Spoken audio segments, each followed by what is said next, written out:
Pentakosta pada pagi hari ini kita putuskan dan mulai dengan pengakuan bahwa pertolongan kita adalah di dalam nama Tuhan yang menciptakan langit dan bumi, yang kasih setianya kekal selama-lamanya dan yang tidak pernah meninggalkan perbuatan tangannya.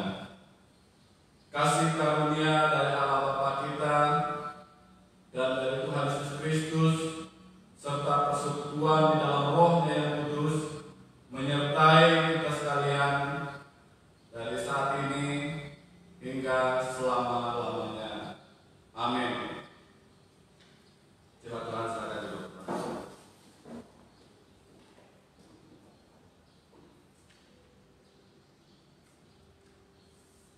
Hari ini harinya Tuhan. Kita mau bersorak-sorak bagi Dia. Kita mau meninggikan nama Tuhan. Roh Kudus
pada saat ini.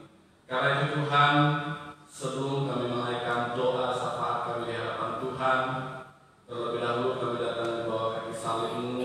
Kami merendahkan hati kami di hadapan Tuhan. Kami mau mengaku segala dosa dan pelanggaran yang telah kami lakukan, supaya kami dapat layak dan berkenan di hadapan Tuhan.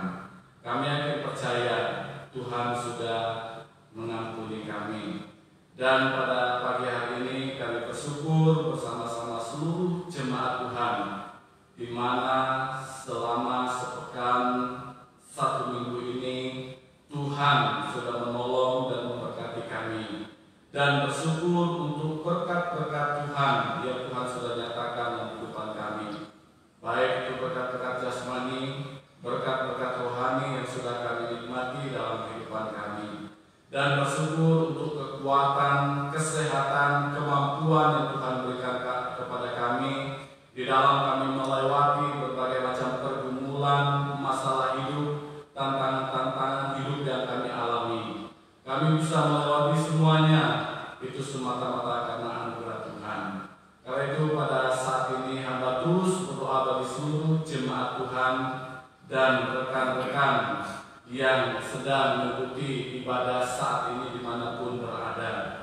Tuhan memberkati dalam kehidupan keluarga, dalam usaha, dalam pekerjaan, dalam pelayanan yang Tuhan percayakan. Secara khusus berdoa bagi bapak-bapak sebagai kepala rumah tangga, ibu-ibu sebagai ibu rumah tangga, anak-anak di dalam keluarga. Tuhan tolong berkati setiap keluarga jemaat-Mu, khususnya di dalam melewati pandemi COVID-19 yang sedang kami alami saat ini. Tuhan, biarlah di dalam mengalami saat-saat seperti ini, kami tetap terus bersandar, berharap, dan menyerahkan hidup kami sepenuhnya untuk dipimpin oleh Tuhan. Terima kasih Tuhan, pada pagi hari ini terus berdoa untuk pelayanan pekerjaan Tuhan di jemaat-Mu di tempat ini. Walaupun saat ini kami belum bisa bersama-sama beribadah di dalam gedung gereja seperti ini, tetapi kami bersyukur Tuhan memberi kesempatan kepada kami bisa berkumpul bersama-sama dengan keluarga kami, bisa beribadah bersama-sama dengan keluarga kami di rumah kami masing-masing. Biarlah melalui ibadah yang kami lakukan, kami tetap terus dikuatkan, diteguhkan, dan firman Tuhan yang selalu kami dengar itu akan menjadi kekuatan, akan menjadi pedoman bagi kami dalam kami mengiringi Tuhan. Terima kasih Tuhan, pada saat ini berdoa bagi saudara-saudari kami, jemaat Tuhan yang sampai saat ini dalam keadaan sakit, yang dalam pemulihan kesehatan mereka, baik yang sedang berbaring di rumah mereka masing-masing, baik yang sedang dirawat di rumah sakit. Biarlah Tuhan nyatakan kuasa-Mu dimanapun mereka berada saat ini, yang sedang bergumul kepada Tuhan. Biarlah Tuhan lawati mereka dengan kuasa-Mu, beri kekuatan, kesembuhan, sehingga mereka bisa melewati semuanya bersama-sama dengan Tuhan, dan nama Tuhan dipermuliakan. Terima kasih Tuhan, pada saat ini terus berdoa untuk orang-orang tua kami di tempat ini, para lansia yang begitu setia di dalam mereka mengiringi Tuhan. Berdoa bagi Bapak Henry Hamdani, Ibu Mega Leonardo, berdoa bagi Bapak Henry Cia, Ibu Yesi, Ibu Lili Hamdani, Ibu Antomina. Tuhan, berdoa bagi Pak Justinus, Pak Petrus, Ibu Marcelina, maupun Bapak Silas Atta, maupun Pak Haris. Tuhan, kami serahkan mereka ke dalam Tuhan. Biarlah para lansia ini tetap terus setia di dalam mereka mengiringi Tuhan. Apapun yang terjadi, biarlah mereka tetap terus percaya, berharap hanya kepada Tuhan Yesus dimanapun mereka berada saat ini. Kami yakin percaya penyertaan-Mu akan selalu menyertai para lansia kami di tempat ini. Terima kasih Tuhan, terus berdoa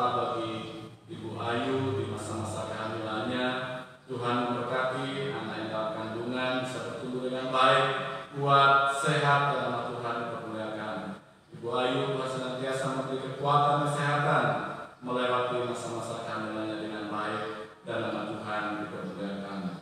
Terima kasih Tuhan, pada saat ini berdoa bagi bangsa dan negara kami tercinta.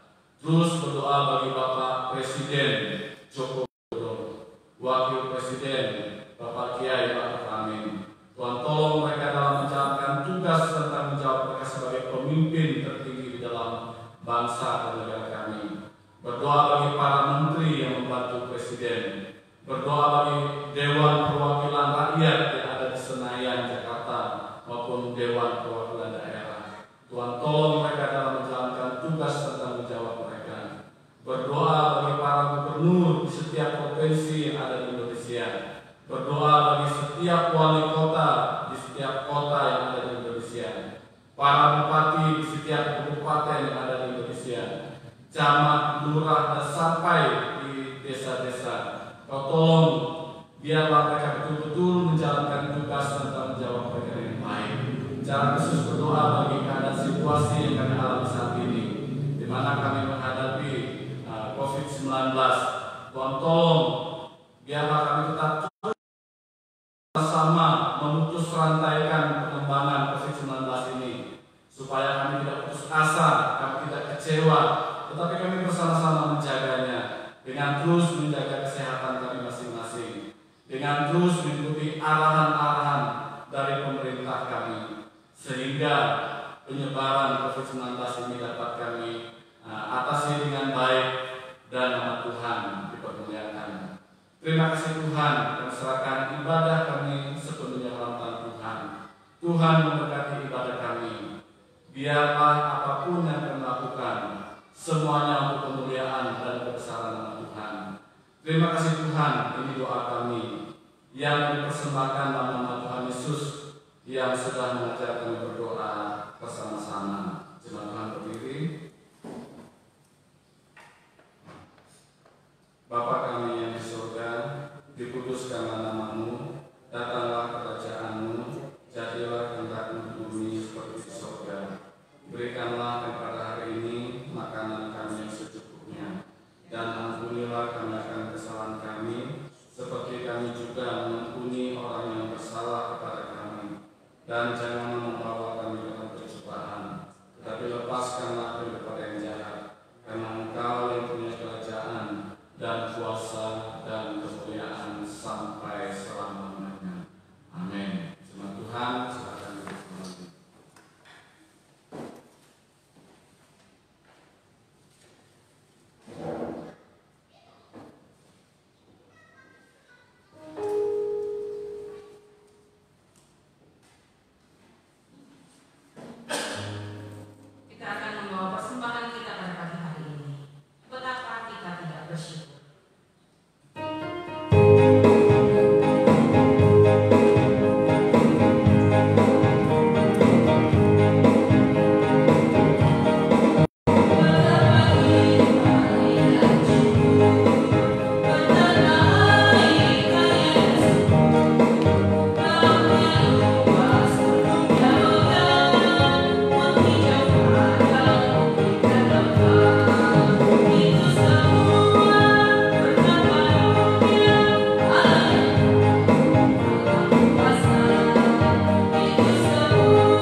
bersyukur bisa memberikan persembahan kepada Tuhan.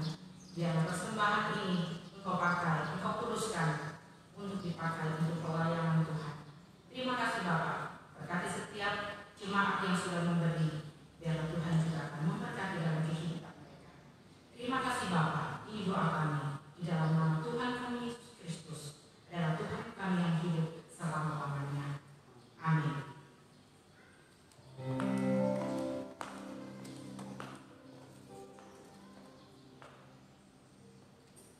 Roh Kudus, Kau hadir di sini. Roh Kudus, kami mengasihi-Mu.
Mari kita berdoa.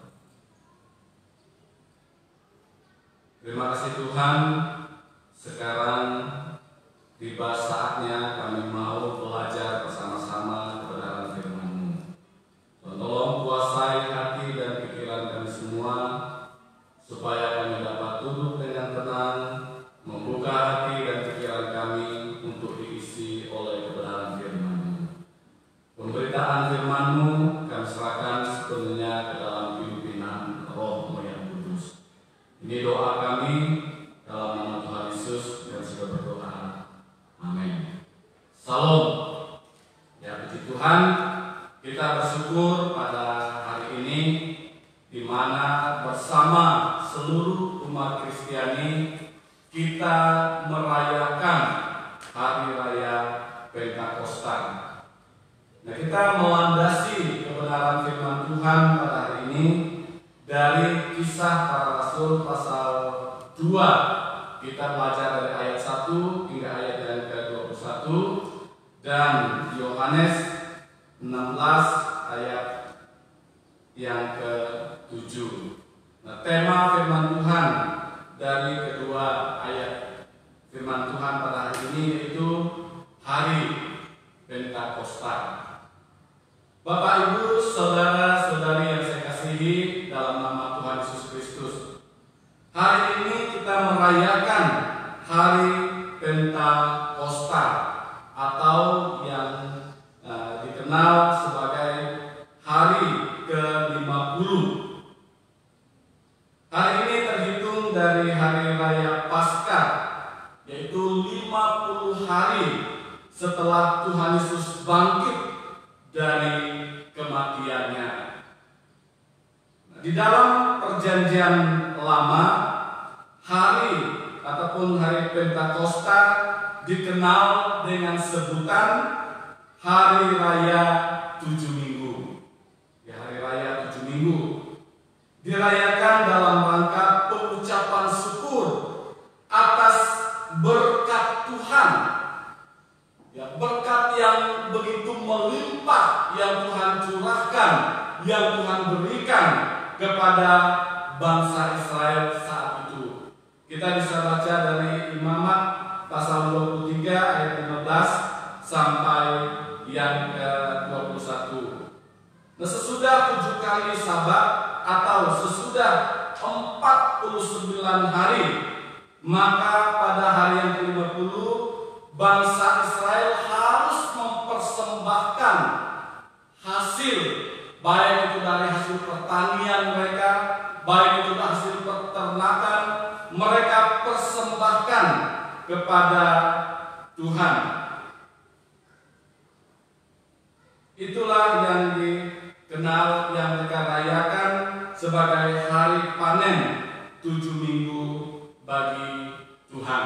Nah, itu di dalam Perjanjian Lama. Namun dalam masa Perjanjian Baru, pada zaman sekarang, umat Kristiani merayakan hari Pentakosta dalam memperingati turunnya Roh Kudus dan lahirnya gereja gereja Tuhan yang dimulai dari Yerusalem. Nah, karena itu, apakah pentingnya Pentakosta bagi kita sebagai umat Kristiani? Pertama adalah karena hal itu menggenapan nubuatan. Itu poin pertama yang perlu kita perhatikan. Karena itu merupakan penggenapan nubuatan.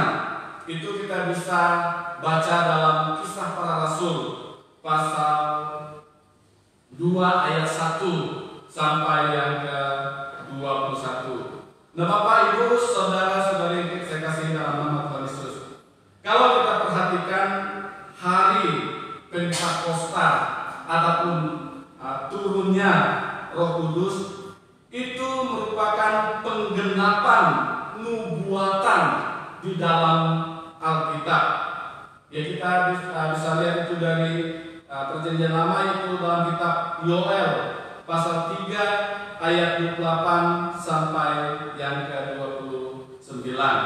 Dan hal itu digenapi di dalam Kisah Para Rasul pasal 2 yang sudah kita pelajari bersama-sama saat ini. Nah, seperti di dalam ayat yang pertama hingga ayat yang keempat, di situ dikatakan, ketika tiba hari Pentakosta, semua orang percaya berkumpul di satu tempat.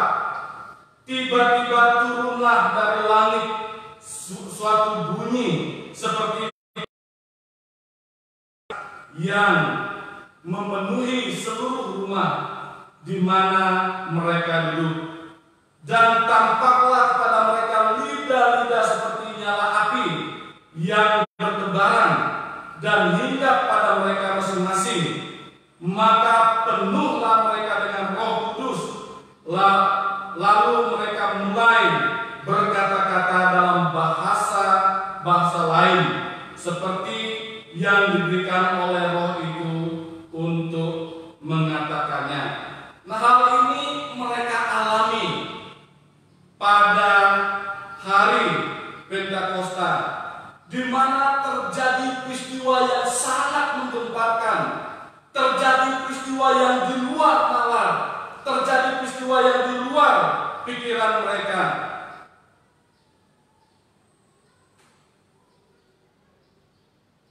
Di situ dikatakan suara angin keras.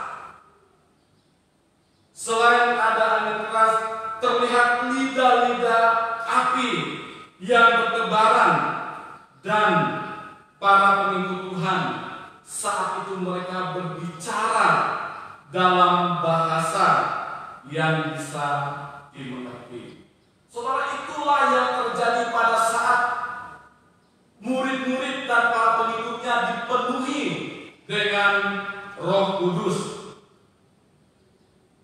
sehingga mereka dikatakan berbicara dalam bahasa yang dimengerti oleh orang-orang yang berasal dari berbagai daerah, orang-orang yang berasal dari berbagai tempat saat itu yang sedang berkumpul di Yerusalem untuk merayakan Hari Raya Pentakosta. Mereka bisa mengerti, mereka bisa memahami bahasa yang digunakan oleh para murid saat itu. Sehingga pada ayat yang ke-7 dikatakan, mereka semua tercengang-cengang dan heran, lalu berkata, bukankah mereka semua ini yang berkata-kata itu adalah orang Galilea? Saudara, orang heran, bukankah mereka itu adalah orang Galilea? Ayat yang ke-8, bagaimana mungkin kita masing-masing mendengarkan mereka berkata-kata dalam bahasa kita sendiri, atau bahasa yang kita pakai di negeri kita sendiri. Saudara, itulah yang terjadi pada hari Pentakosta. Pada saat murid-murid berbicara, menyampaikan firman, semua orang yang berkumpul di Yerusalem, mereka bisa memahami, mereka bisa mengerti bahasa yang digunakan oleh para murid. Bapak Ibu Saudara yang kekasih dalam Yesus Kristus, yang jelas para pengikut Tuhan atau murid-murid Tuhan Yesus saat itu, mereka berbicara dalam bahasa yang dimengerti oleh semua orang yang datang saat itu. Dari manakah mereka? Di ayat yang ke-9 sampai 11, mereka itu datang dari Partia, ada yang dari Media, dari Elam, Mesopotamia, Yudea, Kapadokia, Pontius, Asia Kecil, Frigia, Pamfilia, Mesir, dan daerah-daerah lainnya. Mereka sedang berkumpul di Yerusalem saat itu. Saudara, herannya mereka tidak menggunakan bahasa yang tidak dimengerti. Sehingga peristiwa ini membuat orang heran. Dan apa arti semuanya ini? Tetapi ada juga yang bersikap sinis dan mengatakan, para murid itu mabuk oleh anggur, makanya mereka lalu saja bicara. Mereka itu sedang mabuk. Walaupun demikian, Rasul Petrus yang sudah dipenuhi dengan Roh Kudus, yang memiliki hikmat yang dari Tuhan, dia berdiri dan berkata, semua ini terjadi bukan karena mereka sedang mabuk, bukan karena mereka sedang teler oleh karena anggur, melainkan semua ini terjadi sebagai penggenapan dari nubuatan Alkitab, nubuatan firman Tuhan, dan nubuatan Nabi Yoel dalam pasal 3 ayat 8 dan 9, dan dikutip oleh Dr. Lukas yang di dalam ayat pembacaan kita tadi, ayat 17 sampai ayat yang ke-21 dari Kisah pasal 2. Dan nubuatan yang disampaikan, nubuatan yang diberikan oleh Nabi Yoel kurang lebih 400 tahun sebelum Kristus tentang turunnya Roh Kudus pada zaman itu,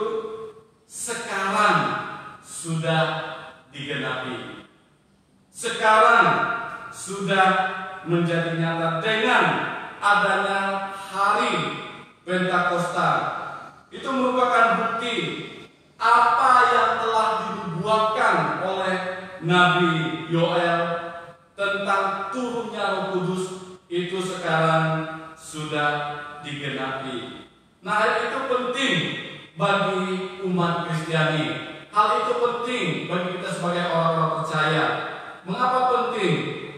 Karena dengan bukti ini akan menguatkan, akan mengokohkan iman dan pengharapan kita sebagai orang-orang yang percaya kepada Tuhan Yesus. Dia yang sudah mati, bangkit, naik ke sorga, dan akan turun kembali. Itulah Tuhan Yesus yang kita percayai. Setelah itu dia berjanji memberi Roh Kudus untuk kita sebagai orang-orang percaya. Dan hal itu sudah terjadi. Semua nubuatan di dalam Alkitab pasti akan digenapi. Saudara, ramalan ataupun prediksi manusia pasti bisa salah. Di kampung saya dulu ada seorang yang suka meramal, dia lihat garis tangan. Saudara, dia lihat garis tangan seorang, dia katakan, wah, umurmu tidak sampai 20 tahun, kamu meninggal. Wah, saudara, ini ramalan, ini prediksi, orang lihat garis tangan. Tapi setelah ia memprediksi hal itu, sampai orang yang diramal itu tua pun belum meninggal. Tidak seperti yang diprediksi. Nah, itu manusia. Banyak peramal-peramal yang ada di Indonesia. Mereka meramal lihat nasib, lihat masa depan bagaimana. Mereka bisa ramal, tetapi itu belum pasti. Tetapi nubuatan di dalam Alkitab pasti akan digenapi. Karena itu kita harus waspada, kita harus berjaga-jaga. Sebagaimana nubuatan tentang Roh Kudus sudah tergenapi, kita yakin apapun yang dinubuatkan di dalam Alkitab itu pasti akan digenapi. Karena itu kita diminta untuk tetap berjaga-jaga, tetap waspada di dalam kehidupan kita, berjalan bersama-sama dengan Roh Kudus. Karena Roh Kudus itu selalu memimpin dan menuntun langkah kehidupan kita. Itu pentingnya Pentakosta bagi kita sebagai orang percaya yang pertama. Yang kedua, apa pentingnya hari Pentakosta bagi umat Kristiani? Yang kedua, karena hal itu merupakan penggenapan dari janji Tuhan. Karena hal itu merupakan penggenapan janji. Itu Yohanes 16 ayat yang ke-7. Nah, Bapak, Ibu, saudara-saudari yang saya kasihi dalam nama Tuhan Yesus Kristus, sebelum Tuhan Yesus naik ke surga, Ia, murid-murid dan para pengikutnya, mereka pergi bersama-sama ke Bukit Zaitun. Di situ Tuhan Yesus berjanji kepada mereka, mereka akan menerima Roh Kudus. Itulah janji Tuhan. Makanya mereka diminta untuk tidak tinggalkan Yerusalem sebelum Roh Kudus itu turun ke atas mereka, ataupun sebelum hari raya Pentakosta. Setelah Tuhan Yesus berkata demikian, Ia memberkati mereka, lalu naik ke surga. Nah, kenaikan Tuhan Yesus ke surga harus terjadi. Ia harus naik ke surga. Karena jikalau ia tidak naik ke surga, maka Roh Kudus yang ia janjikan itu tidak akan datang ataupun tidak akan turun. Makanya Tuhan Yesus berkata kepada mereka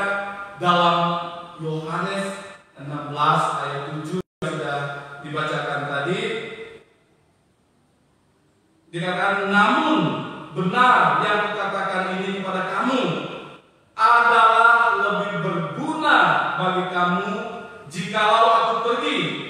Sebab jikalau aku tidak pergi, penghibur itu tidak akan datang kepadamu. Tetapi jikalau aku pergi, aku akan mengutus dia kepadamu.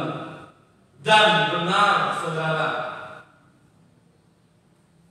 setelah kepergian Tuhan Yesus, setelah ia naik ke sorga yang disaksikan oleh murid-muridnya, maka 10 hari kemudian Allah mengutus Roh Kudusnya datang ke dalam dunia. Itulah yang kita peringati sebagai hari Pentakosta, yaitu hari ini, di mana Roh Kudus dicurahkan. Itu akan menyertai kita sebagai orang-orang percaya. Roh Kudus yang diturunkan, yang diterima oleh para murid dan para pengikutnya saat itu, di mana Roh Kudus itu memimpin mereka, menolong mereka, sehingga mereka bisa berkata-kata, sehingga mereka bisa bersaksi kepada orang-orang yang berkumpul di Yerusalem saat itu. Roh Kudus yang dicurahkan itu akan menyertai kita untuk selama-lamanya. Bapak, Ibu, saudara-saudari, saya kasih tahu nama Tuhan Yesus Kristus. Sebelum Tuhan Yesus naik ke sorga, ia berpesan kepada para murid, ia berpesan kepada para pengikutnya, supaya mereka bersaksi, supaya mereka mengabarkan Injil. Dan Tuhan Yesus berjanji kepada mereka, ia akan memberi kekuatan, ia akan memberi kuasa kepada mereka untuk bersaksi. Kisah Para Rasul pasal 1 ayat 8 dikatakan, tetapi kamu akan menerima kuasa kalau Roh Kudus turun ke atas kamu. Kamu akan menjadi saksiku di Yerusalem dan seluruh Yudea dan Samaria sampai ke ujung bumi. Dan janji itu sudah digenapi. Roh Kudus itu sudah turun ke atas mereka, dan kuasa itu sudah ada pada saya dan saudara. Dan kata yang menanggung janji ini sudah digenapi dengan turunnya Roh Kudus, di mana para rasul dan para murid dilengkapi dengan kekuatan dan kuasa untuk memberitakan Injil kerajaan Allah dan untuk bersaksi. Nah, contoh kita lihat Rasul Petrus yang tadinya dia orang yang suka omong besar, dia pengecut, dia penakut. Saudara, itu karakternya Petrus, sehingga dia menyangkal Tuhan Yesus 3 kali dan lain sebagainya. Dia merasa takut, dia tidak akui bahwa dia pengikut Yesus dan lain sebagainya. Tetapi setelah hari Pentakosta, setelah dia dipenuhi dengan Roh Kudus, dia berubah total. Petrus yang tadinya pengecut dan penakut sekarang menjadi pemberani. Bukan hanya berani bersaksi di depan orang banyak, tetapi kesaksian dari Rasul Petrus itu mengandung kuasa, mengandung power yang luar biasa. Dia dipakai oleh Tuhan secara luar biasa melalui Roh Kudus. Sehingga dalam pasal selanjutnya dari Kisah Para Rasul, sekali Rasul Petrus berkhotbah, ada 3.000 orang bertobat, dan khotbah selanjutnya ada 5.000 orang bertobat. Saudara, itu yang terjadi di dalam kehidupan Petrus karena dia dipakai oleh Tuhan secara luar biasa, karena sudah diberi kuasa, kemampuan untuk memberitakan Injil kerajaan Allah. Tuhan Yesus juga berjanji memberi kekuatan dan kuasa bagi kita sebagai orang-orang percaya. Kita akan menjadi saksi. Kalau Roh Kudus turun atas kita, kita akan menerima kuasa sehingga kita menjadi saksi Kristus dimanapun kita berada.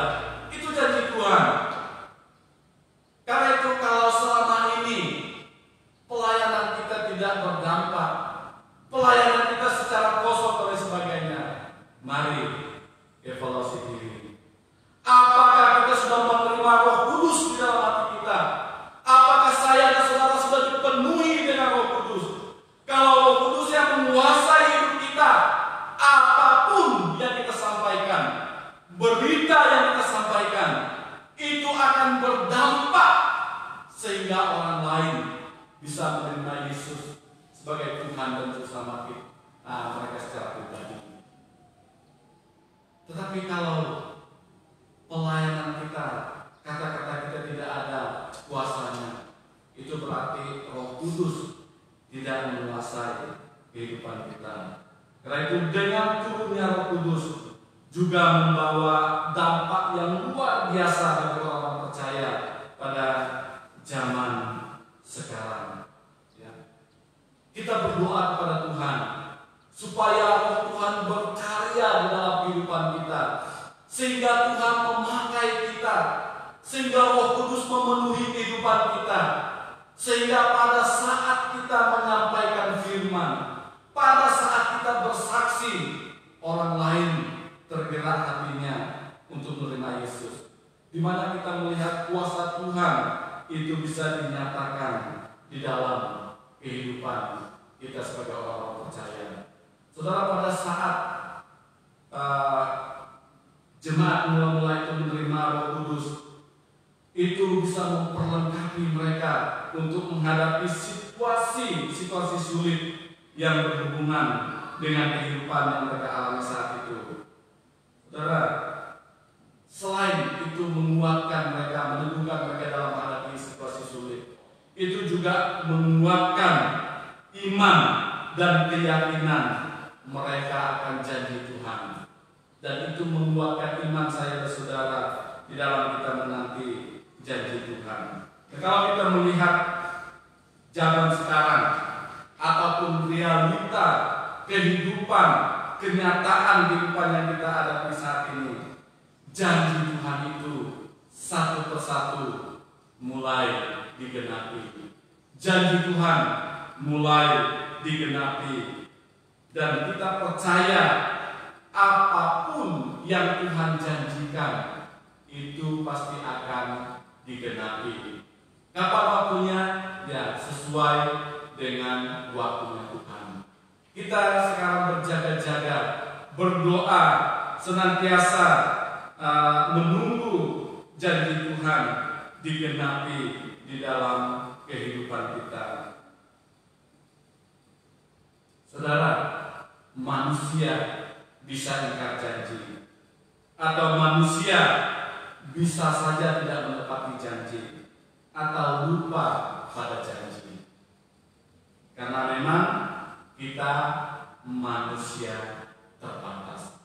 Tetapi Dia yang Maha Kuasa, Tuhan Yesus Kristus yang kita percaya, apapun yang Ia janjikan kepada saya dan saudara, apapun yang telah Ia janjikan di dalam Alkitab pasti akan digenapi.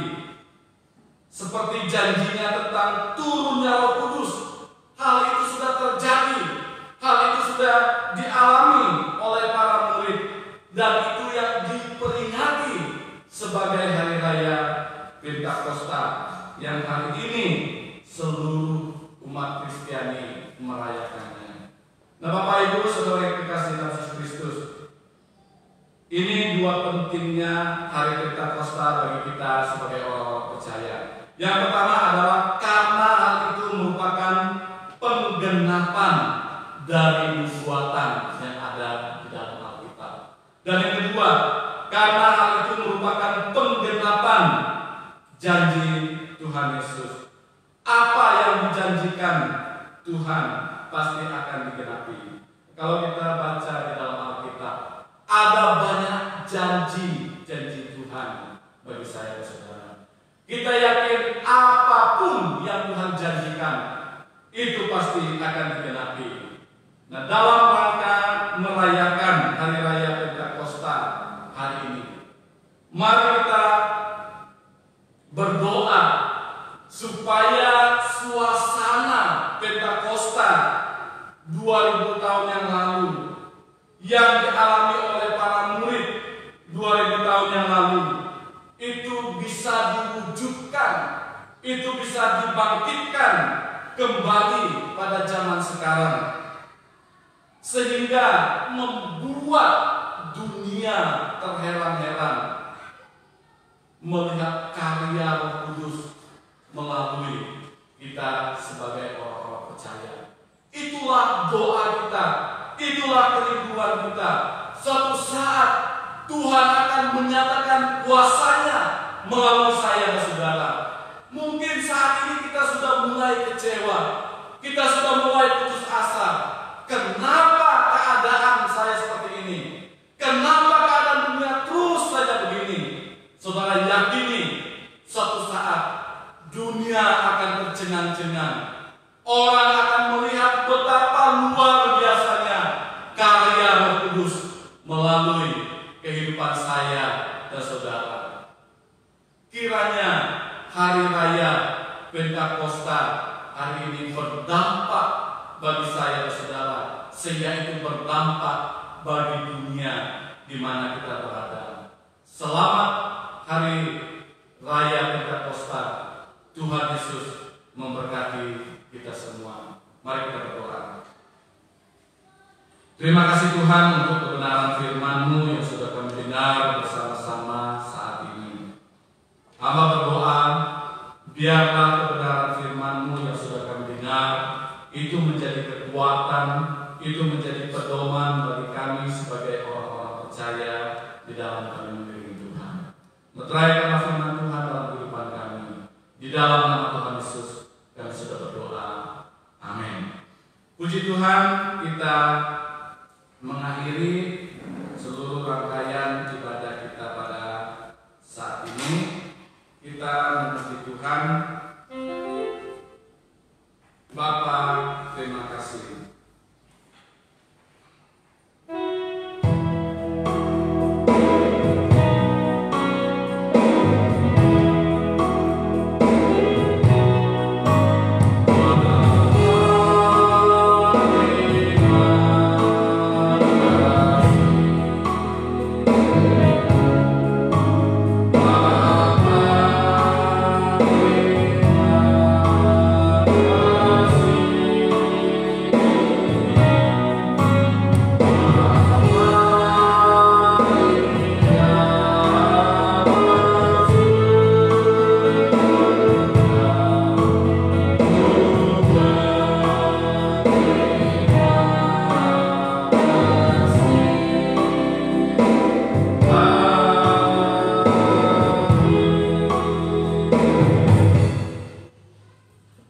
Jemaat yang diberkati Tuhan,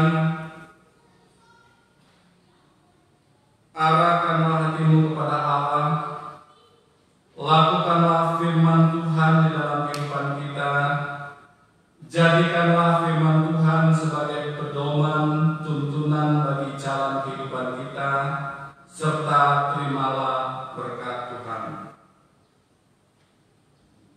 Tuhan memberkati engkau dan melindungi engkau. Tuhan menyinari engkau dengan wajah-Nya dan memberi engkau kasih karunia.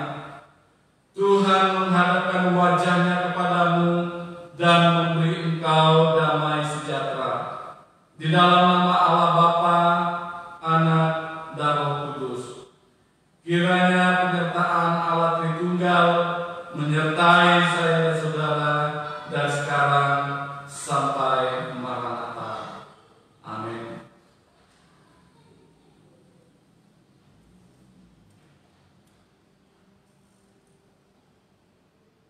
Baik, ibadah kita sudah selesai. Tuhan Yesus memberkati kita semua. Dan diingatkan kembali, minggu depan kita juga ada ibadah live seperti ini jam 9. Tuhan Yesus